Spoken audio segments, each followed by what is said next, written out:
berbagai wacana, baik dalam forum-forum diskusi, seminar, maupun dalam program-program pemerintahan. Undang-Undang Nasional pun dalam pasal 37 ayat 2 tidak menyebutkan pendidikan Pancasila. Ia hanya menyebutkan pendidikan kewarganegaraan, agama, dan bahasa. Hal ini merupakan indikasi bahwa Pancasila dalam fungsi sebagai dasar negara dilupakan, sehingga secara gradual akan menghilangkan komitmen bangsa untuk menggunakan sebagai kehidupan yang ditegaskan dalam Undang-Undang 1945 sebagai dasar dan arah kehidupan berbangsa dan bernegara. Selanjutnya, proses susunan sila pertama.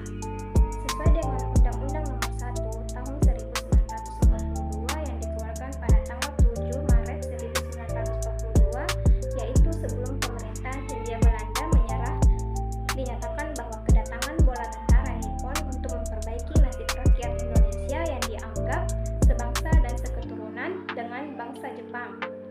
Daerah pemerintahan di Indonesia dibagi-bagi tidak lagi sebagai satu pemerintahan, melainkan ke dalam beberapa wilayah. Bentuk Jawa dan Madura pusatnya di Batavia untuk Sumatera Bukit Tinggi. Persidangan BPUPKI dibagi menjadi dua masa persidangan, yaitu persidangan 1 dan masa persidangan 2. Langsung saja masa persidangan 1. Masa persidangan 1 yang berlangsung selama 4 hari dari 29 Mei 1 Juni 1945 merupakan masa sidang pleno yang dipimpin secara langsung oleh Ketua BPUPKI. Ketua BPUPKI meminta kepada para anggotanya untuk memberikan pandangan-pandangannya tentang dasar Indonesia merdeka. Adapun pembicara pertama dalam sidang ini diisi oleh Muhammad Yamin. Ia mengajukan usulan atau lisan mengenai dasar negara kebangsaan yang rumusnya terdiri atas 5, yaitu 1. Peri ketuhanan, 2. Peri kemanusiaan, 3. Peri persatuan, 4. Peri kerakyatan, dan yang kelima, kesejahteraan rakyat. Yang kedua, masa persidangan 2.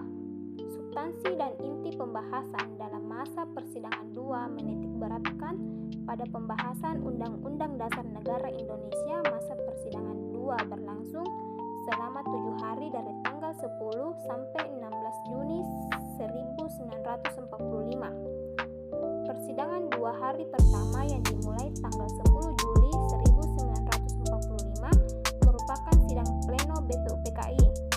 Sidang ini dibuka oleh ketua dengan memberikan kesempatan kepada para anggotanya untuk menyampaikan pandangan umum atas pokok-pokok masalah yang dilaporkan panitia, dengan termasuk rencana pembukaan yang dihasilkan oleh panitia 9 dalam persidangan ini.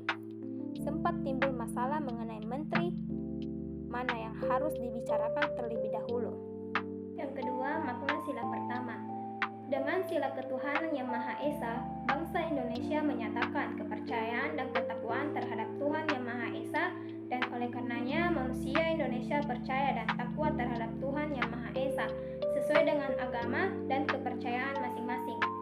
Menurut dasar kemanusiaan, di dalam kehidupan masyarakat Indonesia dikembalikan sikap hormat menghormati dan bekerja sama antara pemeluk agama dan penganut-penganut kepercayaan yang berbeda-beda, sehingga dapat selalu dihina kerukunan hidup dan antara sesama umat beragama dan kepercayaan terhadap Tuhan yang Maha Esa. Dari uraian tersebut, ternyata bahwa terhadap 7 putri yang sangat berharga dalam pengamalan sila pertama, yaitu pertama, bahasa Indonesia menyatakan kepercayaan dan ketakwaannya terhadap Tuhan yang Maha Esa. Kedua, manusia Indonesia percaya dan takwa terhadap Tuhan yang Maha Esa sesuai agama dan kepercayaan masing-masing menurut dasar kemanusiaan yang adil dan beradab. Yang ketiga, mengembangkan sikap hormat menghormati dan bekerja sama antara pendidik agama dan penganut kepercayaan yang terhadap Tuhan yang Maha Esa. Yang keempat, membina kerukunan hidup di antara sesama umat beragama dan kepercayaan terhadap Tuhan yang Maha Esa. Yang ketiga, hubungan agama dan negara. Negara pada hakikatnya adalah merupakan suatu persekutuan hidup bersama sebagai kodrat penjelmaan sifat kodrat manusia sebagai makhluk individu atau makhluk sosial. Oleh karena itu, sifat sadar kodrat manusia merupakan dasar negara, sehingga negara manifestasi kodrat manusia secara horizontal.